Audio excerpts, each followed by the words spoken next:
नमस्कार आप सभी को, मेरा नाम है अशोक यादव एडवोकेट और मैं आप सभी के लिए लीगल एडवाइजर वीडियोस अपलोड करता हूं, जो कि आप सब लोग उसको लाइक करते हैं, पसंद करते हैं, शेयर करते हैं और सब्सक्राइब भी करते हैं। और अब तक नहीं किया है तुरंत करिएगा, ताकि आने वाले समय में जो है वो आपके लिए ऐसी ही जानकारी मिल सके।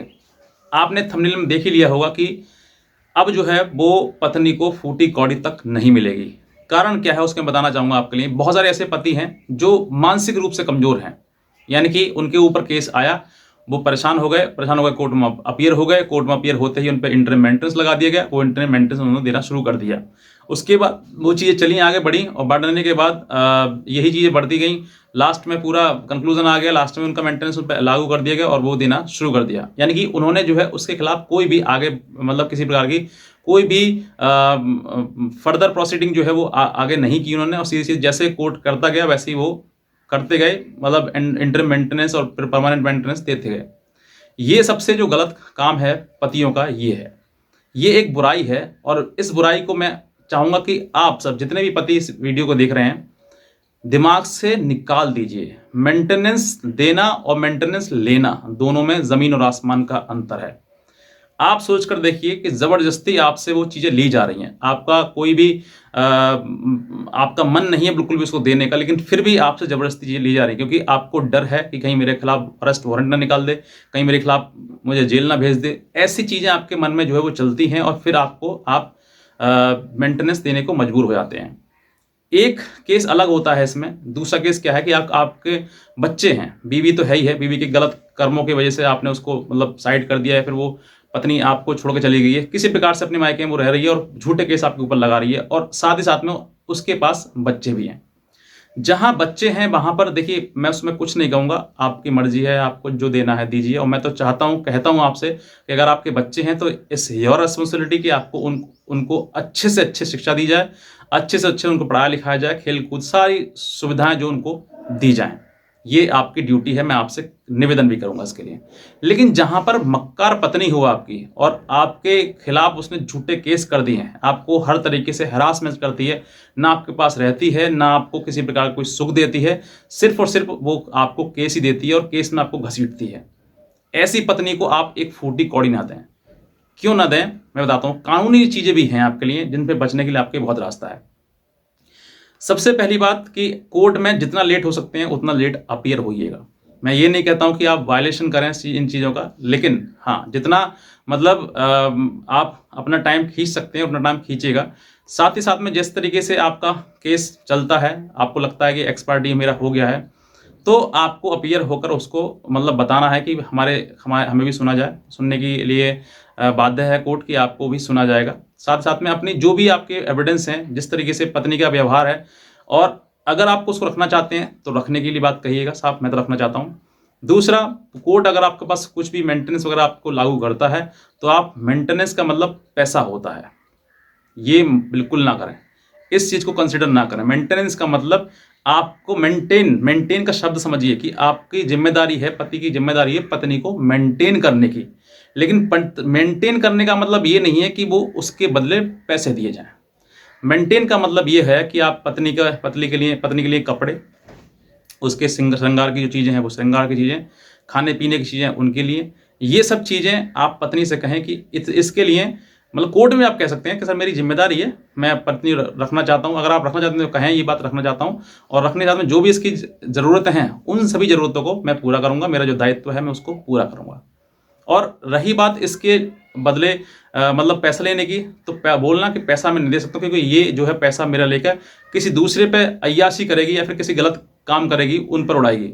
मैं सॉरी टू से कि आप किसी के लिए गलत लग रही हो चीज़ें, लेकिन बहुत महिलाएं ऐसी है जो हैं वो यही कर रही हैं कि पत्नी जो हैं पति से अलग हो जाती हैं और उसके बाद वो गलत रास्ते पर उतर जाती हैं। तो वो ना करने के लिए आप उसको पैसा बिल्कुल ना दें। कोर्ट में आप कहें, वो पत्नी कहे, कोर्ट भी कहे आपसे, तो कोर्ट में आप कह सकते हैं कि सर इसको जो ज़रूरत है वो लिस्ट में दें, लिस्ट लिख कर दे मुझे, मैं अगली डेट पर जो उसको हर एक चीज़ दूंगा। आप ये कहें। अगर उसको खाने के लिए चाहिए तो राशन पानी जितना भी हो जो लिखवाइए उससे वो दीजिए उसको। दूसरा, अगर कपड़ा पहनने के लिए है तो कपड़ा पहनने के लिए बोलते हैं आप, जो भी आपको मतलब वो शारीरिक चीज़ों के लिए, जीवन के लिए ज़रूरत की चीज़ें हैं वो आप दें उसको। कोर्ट में भरपूर, कोर्ट भी आपको मजबूर नहीं करेगा साहब पैसा ही दो, नहीं, उसके लिए लिस्ट लो, क्या चाहिए आपके लिए, जो चीज़ चाहिए वो। अब कोर्ट जो है वो आपको पैसे के लिए कह सकता है, तो आप कोर्ट में भी ये बात करते हैं सर मैं अपनी पत्नी को अपने साथ रखना चाहता हूँ, आप अगर मुझे मजबूर कर सकते हैं तो इसको भी मजबूर कर सकते हैं कि ये उसके साथ में रहे।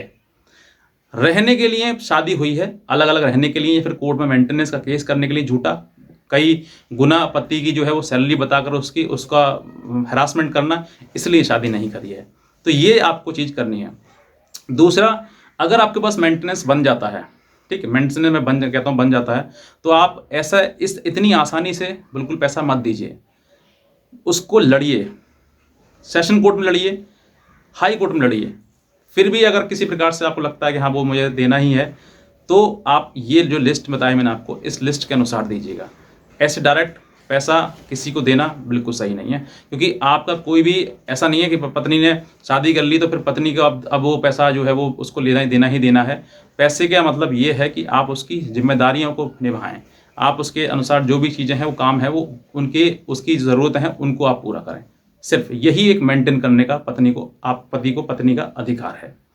दूसरा, ये तरीका जो है मैंने बताया आपके लिए सिंपल। अगर जो पति जो है वो अपनी पत्नी को अगर मेंटेनेंस नहीं देना चाहते हैं, तो एक और मन में जो आपके सवाल आता है कि सर अगर नहीं देंगे तो जेल भेज देंगे, तो जेल में देखिए आपके लिए कोई बड़ी बात नहीं है। आप नहीं, ऐसे बहुत सारे नेता अभिनेता जिनकी रेपुटेशन समाज में बहुत ज़्यादा है। एक नामी गिरामी मैं आपको बता दूंगा, आजम खान, आप नाम सुना होगा आपने अच्छे तरीके से, बहुत साल वो जेल में रह के आया है। और जेल में रहने के बाद जो है इंसान ऐसा नहीं है कि मतलब कि अब जेल में मतलब चले गए तो अब बंदी हो गए हमेशा के लिए, हमारा जो काम है सब खत्म हो गया, ऐसा नहीं है। आप अगर आपसे वाकई किसी प्रकार से गलत आपके साथ हो रहा है, एक्सटॉर्ट हो रहे हैं आप, एक्सटॉर्शन नहीं है ये, जो मर्जी से पैसा नहीं दिया जा रहा है उसके लिए, तो वो एक एक्सटॉर्शन की कैटेगरी में आता है। चाहे वो कानून हो या कुछ हो, मैं ये आप नहीं कह रहा हूँ, लेकिन जहाँ पर आपके लिए गलत हो रहा है तो आप जेल से ही मत डरिए। जेल भी आपके लिए खा नहीं जाएगी, आपको जीवन दंड नहीं देगी, पूरी उम्र आपको वहीं बताना है। आप एक बार वहाँ पे भी देखिए कि वाकई मुझे नहीं देना है तो फिर नहीं देना है, चाहे वो किसी भी कीमत पे। और ऐसे इसमें बहुत रेयर होता है कि आप जेल में जाएं। एक केस का नाम बताता हूँ आपको, मोहम्मद बारिक वर्सेस स्टेट ऑफ बिहार।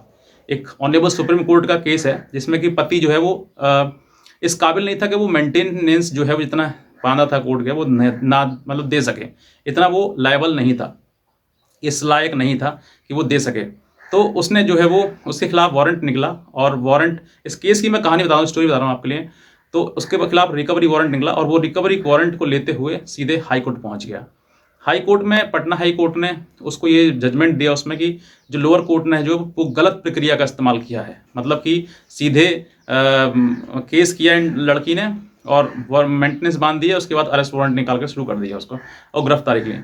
तो लोअर कोर्ट ने निचला जो कोर्ट था उसको भी फटकार मारी, क्योंकि ये जो रिकवरी का जो राइट है वो रिकवरी का कोर्ट के लिए नहीं है।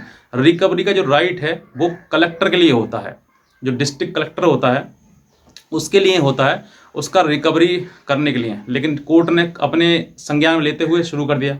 तो ये जो पटना हाई कोर्ट ने लोअर कोर्ट को जो फटकार मारी है कि आपने गलत किया है, और साथ ही साथ में लोअर कोर्ट के जो आदेश था उसको स्टे कर दिया, यानी कि जो अरेस्टिंग वारंट था वो पूरा स्टे कर दिया और वो वहीं का वहीं रुक गया।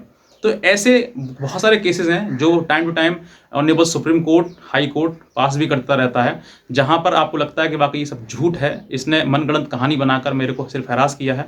मेंटेनेंस की बात नहीं करता हूं मैं, और भी डीबीएस के केसेस भी हैं, वहाँ पर भी अगर आपको इस तरह की चीज़ें लग रही हैं तो आप उस झूठ के खिलाफ लड़िए।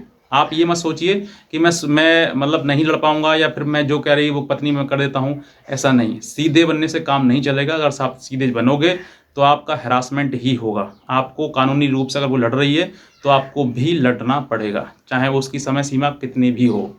रही बात दूसरी का, अगर आप मान लो उसके साथ नहीं रहना है तो आप अपने रास्ते बदल लीजिए, अपने रास्ता दूसरा अपना लीजिए, ताकि समय आने पर जो है वो आपका जीवन खराब ना हो।